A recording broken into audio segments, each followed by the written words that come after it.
Hey, good morning, everybody. I'm Dr. Bruce Guillory with Health Source Chiropractic in Atascocita, Texas, and I'm coming to you on Thursday, May the 14th of 2020, to just share a message of some hope and encouragement and a few thoughts on dealing with stress, and specifically one specific activity that I would encourage you to make a part of your regular lifestyle for forever, but particularly when we're dealing with some of the stresses that are going on here in our world regarding the coronavirus and the pandemic that we're all living through right now.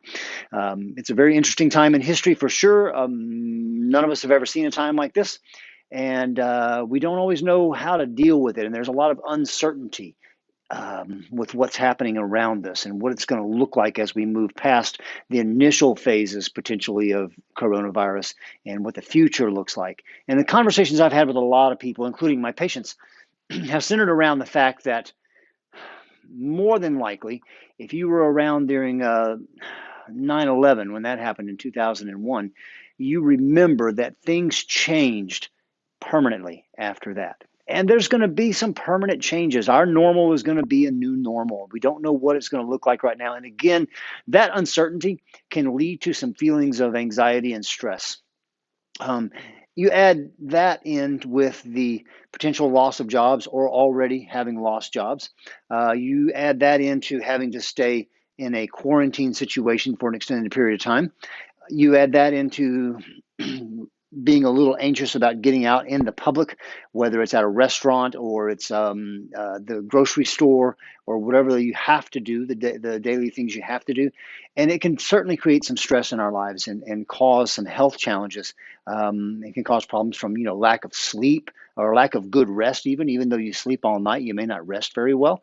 It can cause, some upset stomach, some digestive issues, and certainly it can impact your immune system. And that's not a good thing when we're talking about the importance of staying healthy so that we have less fertile ground for a virus to dive in and thrive in. So let's talk a little bit about what we can do to ameliorate the stress effects of living through something like this pandemic that we're in right now. There's a lot of things you can do. You guys know about exercise and those sort of things. I'm going to focus on one thing because today is Thursday, and on my social media platforms, we always call Thursday Thankful Thursday. Throughout the years on social media, particularly Facebook, when the month of November comes around, many people will do 30 days of thankfulness or 30 days of gratitude, they may call it, etc. And I always challenge people, why do 30 days? Why only do 30 days of gratitude? Why only focus on being thankful in November or around Thanksgiving?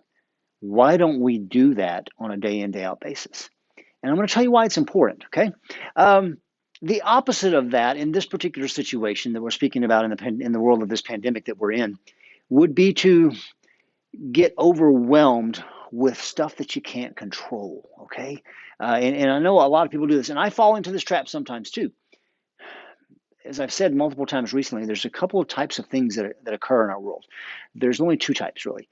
One is things that we can control and do something about. Two is things that we can't do anything about.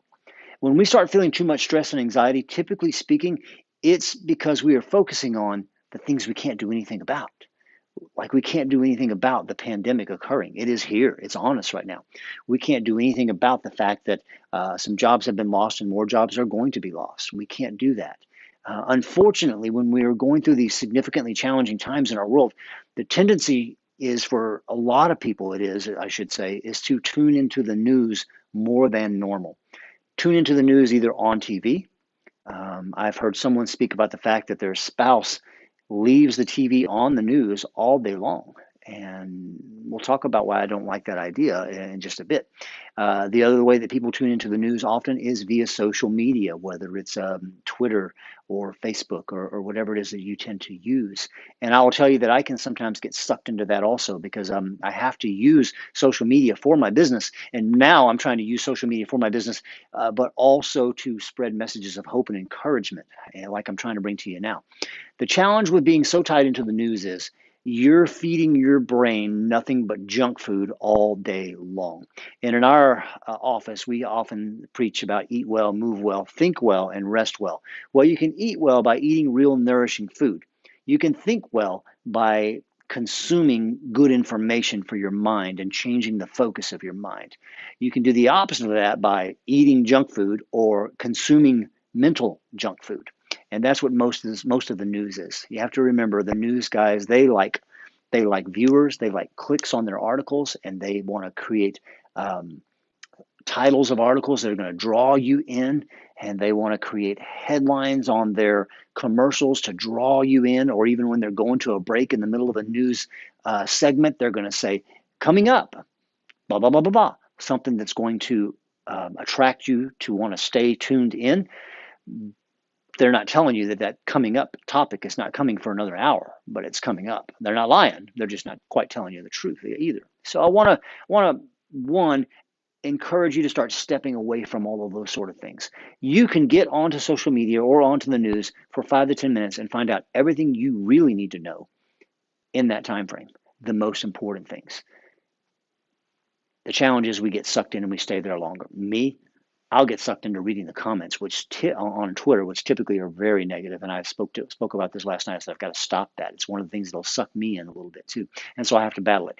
So one of the ways in the world of health and well-being that we say that we want people to use to get better is to not focus on cutting out bad habits, but focus on adding in some good habits, right? And making those part of your life. When you create enough good habits, there's less room for those bad habits. So let's think about one great habit that we can do on Thankful Thursday, Gratitude Thursday. Let's do this. And let's begin to make this a daily part of our life, not just during this pandemic time, not just during Thanksgiving, but a daily part of our life. If you scroll through the internet, you can find multiple articles on the power of practicing gratitude and how it rewires your brain. I'm going to back up from that just a bit and tell you that if you scroll through the internet enough, you will also find articles that tell you that tuning into too much negative junk rewires your brain. People that complain a lot have rewired their brain to complaining, and it becomes a normal habit for them. They don't even realize that they're doing it. So we've got to break those habits by adding in new good habits. Okay, so let's talk about this gratitude habit. Let's focus on doing one simple step every single day. And you may have heard me speak of it before. If you followed any of my social media platforms, you've heard me speak about or type about what we call a gratitude journal. And you may have read about it also. Coming out on today's Facebook page for my clinic, Health Source Chiropractic of Atascocita, on that Facebook page is going to be an article on tips about how to do a gratitude journal effectively. I'm going to tell you how to get it started, and you can read that article and you can research more about it. But here's why you want to do the gratitude journal. Anytime you have an emotional experience that occurs in your life, it could be a positive emotional experience, it could be a negative emotional experience, it creates certain physiological changes inside your body.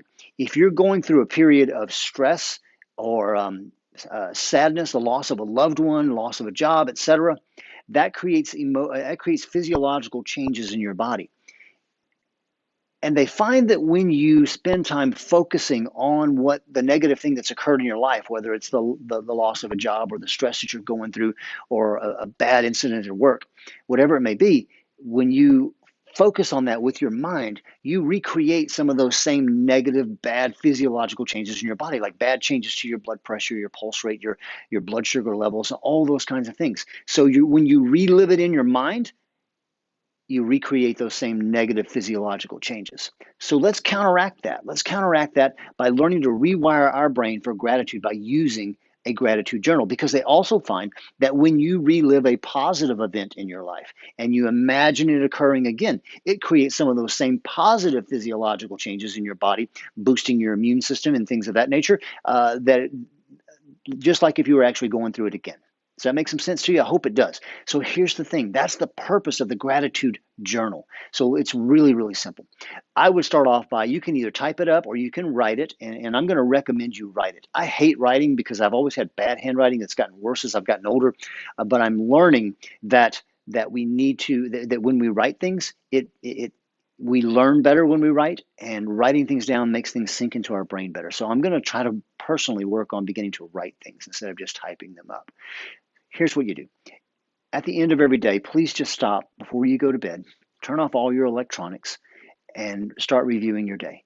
And pick out 3 things from that day that you're grateful for. Please don't just make a list of what you're grateful for. Instead, make the list, but then write the why you're grateful for it. Okay, what I mean by that, you want the why behind the what. The what is good. The why behind it, why you're grateful for it, is really, really important. For instance, it may be something like, I'm really grateful today for the patient that we connected with, and we were able to provide him with some great care, and to see his reaction to the care we provided, and to see him moving better when he walked out of the office. That was pleasurable for me to see that. That's one way to talk about the why behind the what. Or, I'm really grateful for dinner tonight because I sat with my family for the first time in weeks, and we had super good conversations because we put all our electronics away, and I loved having that time with my family. So the why behind the what makes you re-experience it. Just three things. Hey, you want to be an overachiever? Do more than that. Do four, do five, whatever it may be. And then throughout your day, when you're feeling a little stressed or down and out, going to be super authentic with you right now and tell you I had a little bit of a bad morning this morning. So I've had to practice and take some of my own medicine by sitting down and going, okay, what am I really grateful for? What am I grateful for? Why am I grateful for it? It shifts your focus. And the more we do that, the more it rewires our brains to look for the things that we have in our life to be grateful for and appreciate them more. And the more we do that, the better it is for our health, our immune system, our stress levels, all of those kinds of things. So please, please, please take a new step today. Don't focus on cutting out the negative. Focus on adding in so much positive that there's no room for the negative in your life. So start a gratitude journal. And it would be really cool if I could do life over again and I was raising young kids again. My kids are 23 and 20. If I was raising young kids again, we would have at our family dinner times gratitude moments where we went around the table and said, today, what are you grateful for today? And why are you grateful for that? If I could go back in time, I would do that. Some of you are young enough to where you're raising kids or you haven't had kids yet. Remember, maybe start that habit with them. Get them at a young age, wiring their mind for gratitude, not complaining and stress. Make some sense? I hope it does. If you find this beneficial, let me know about it, please. Share it on your own social media fronts when you can. And I'll be doing these on a regular basis to try to get great information out to you guys, okay? So have a great Thankful Thursday. Stop right now when you get rid of it, when you turn off this video, stop right now and think about some things you're grateful for and why. Spread this information around to help other people also. That's even more important. Use it for yourself, but share it with other folks too. Until next time, you guys have a great one. Again, I'm Dr. Bruce Guillory with Health Source Chiropractic in Atascocita, Texas, wishing you a great Thankful Thursday.